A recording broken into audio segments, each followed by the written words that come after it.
Hello, it's Jimmy here at O'Reilly's. I'm looking at a Peugeot Boxer here. So it's a 2016, which means it's the Euro 6 AdBlue version. Okay, it's got 141,000, engine management lights on. Okay, let's open up the Euro tab. What's going on? This one. We'll do a diagnostic scan.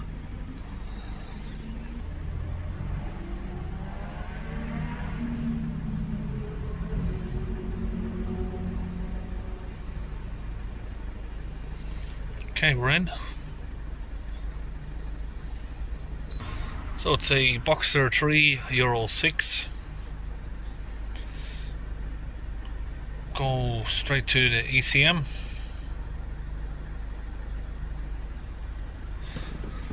So first couple of things you want to check with something like this is the temperature reaching operating temperature, and is that infamous ambient temperature sensor working, the one that's built in the wing mirror.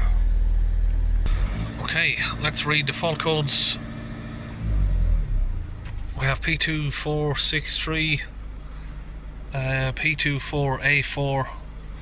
Doesn't say much. Particle filter. I know that one just means it's blocked, and that one means it's in limp mode. P24A4. Oh, my brain is not functioning today. Let's see what that one is. P24A4, give me a description what that code was. Soot accumulation excessive. So there's doesn't seem to be no reason here why the DPF is blocked. There's no secondary code outside of the DPF.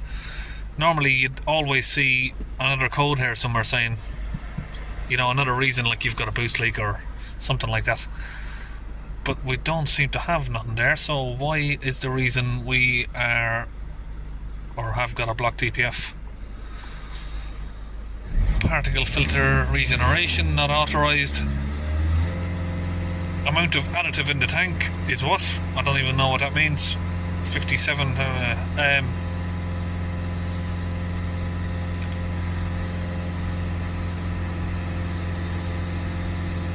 It looks like someone's been messing around with this, because 1.98 grams calculated soot, that's not right. So I think he's had people trying to disable the light. Terminal aging of the filter is 0%, so that basically means it needs a new filter, I think. Let's go to exhaust information 2.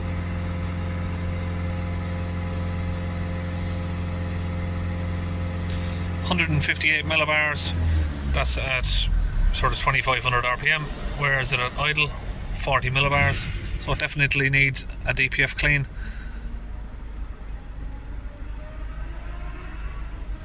Let's go back from there. Exhaust line information 3. Let's see what we got in here. Temperature of the exhaust 126 degrees.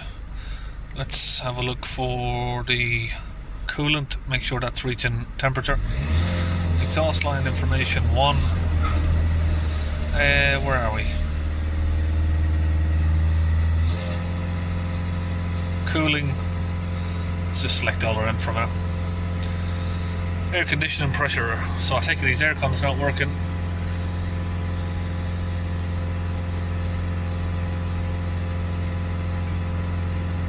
%. I thought that was 93 degrees there for a minute. Oh, there we are. Let's just see if that reaches temperature. It should go up to sort of 85 degrees at least. Okay, the coolant temperature is reaching temperature. So just had a quick chat with a customer there. He's told me that it had a new cam belt. After it came out from the cam belt, it was idling at 1250 RPM. Then the DPF light came on. He's brought it back to the garage. They reprogrammed the fuel injectors, and the idle problem went away, but obviously the DPF issue is still there. So with no fault on this, no reason why the DPF's blocked, I find the first thing you're going to find suspicious on this, like the last one of these I've done, is check the pat fluid, because the pat fluid can be a hidden fault. It may not give you a fault because someone's said it's got fluid in it or whatever, but it's possibly empty on pat fluid, and when it's trying to regen, the regen's not working because there's no pat fluid in the tank. Okay, under the van here you got the AdBlue tank over there, and just over here we have the pat fluid tank. I'm going to open that up and see if there's any fluid in it. So I've taken out the three 13mm bolts and disconnected the fuel line there to it, but like I suspected, it's empty. So I've got the tank in the back of the van here, and I've got it connected up to some of these bottles here. We're going to get some of the regen fluid, or pat fluid, Eli's fluid, whatever you like to call it, filled up into the tank. So we just get all of that poured into the tank down there. Give it a squeeze. So now that it's all in, we'll get bottle number 2 connected up. Okay, now that's the tank fitted back on the van here. Okay, I've got mixed in the gun 50% launch DPF cleaner with 50% water. It's mixed in the cup here. I'm going to connect that up to my compressor, and I will get it put into the van. It was clogged around, you could still get... So it's had a new AdBlue injector. Customer said he's had a new 5th injector on it, but obviously it doesn't have a 5th injector. It's got the AdBlue injector on this one. It's obviously been on a garage here, look. They've changed the DPF pressure sensor and changed that. Yeah, he did say it was at a garage, but I couldn't remember exactly what they've done. So I've come underneath with my little usual clip to open that, but it doesn't fit, of course, because they've changed the Jubilee clips. Okay, I've taken that off, and I've got here the holes that connects up to my DPF gun. Just going to push that in.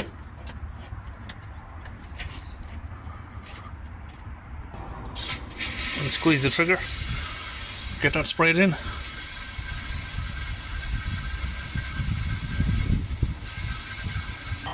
Okay, now that's all done, we should be able to just pull this out. We might get some of it coming back out if there's a lot of pressure in there.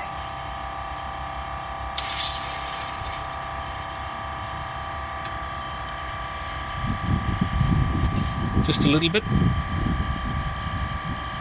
Okay, now that's all in, we'll get it back down off the ramps. I'll get the van started up.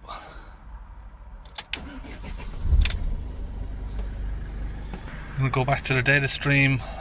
Which one was it for the particle filter pressure? Not there. Exhaust line 2. That's what we want. Let's keep an eye on that. We'll hold the revs up. It's about 2500 RPM it goes to.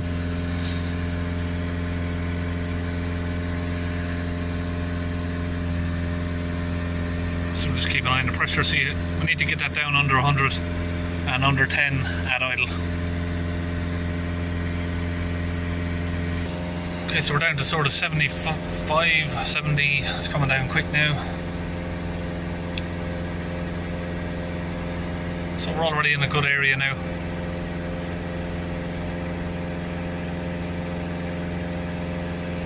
Okay, so we've come down from there, and it looks like we've sort of leveled out around about 50 millibars there.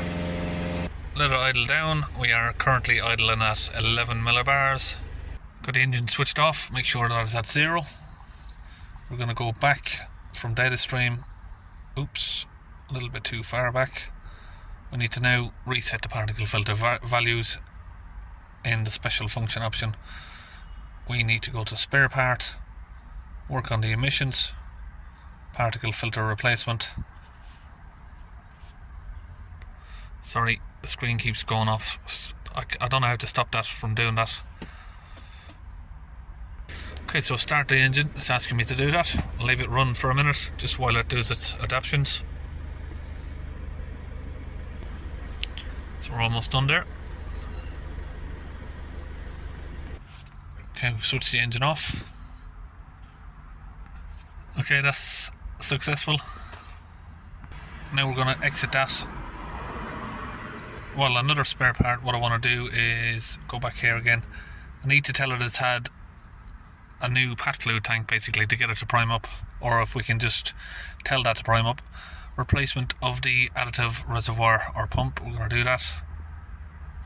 That'll just activate the priming of that now. Not started. Oh, the ignition's off, is it? Okay, we've got two more options, urea reservoir and urea solution reservoir. It's not really good, what's the word? Translations. Doesn't really make it very clear which one is the AdBlue and which one is the pat fluid. Okay, so that one's done. I'm just going to do both of them anyway, just to make sure. So that's done as well. So it's had the oil changed in the other garage, but he's not sure if they reset it, so I'm just going to reset that. That didn't work, did it? Oh, sorry, I need to get ignition on. We'll try that again. Okay, that's done. Now I'm going to need to go in and clear these fault codes. So if we clear these before, they just come immediately back. Now that the pressure's down and we've reset the values, they should be able to be permanently cleared. Okay, now that's done, we're back on the live data for a final check. We have 4 millibars at idle.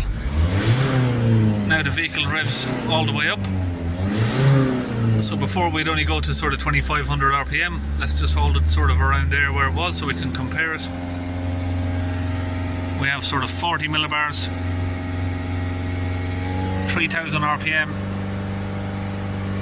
We have 52,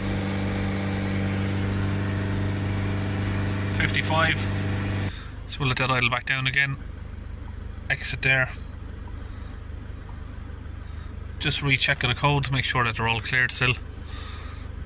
And it should be a job done.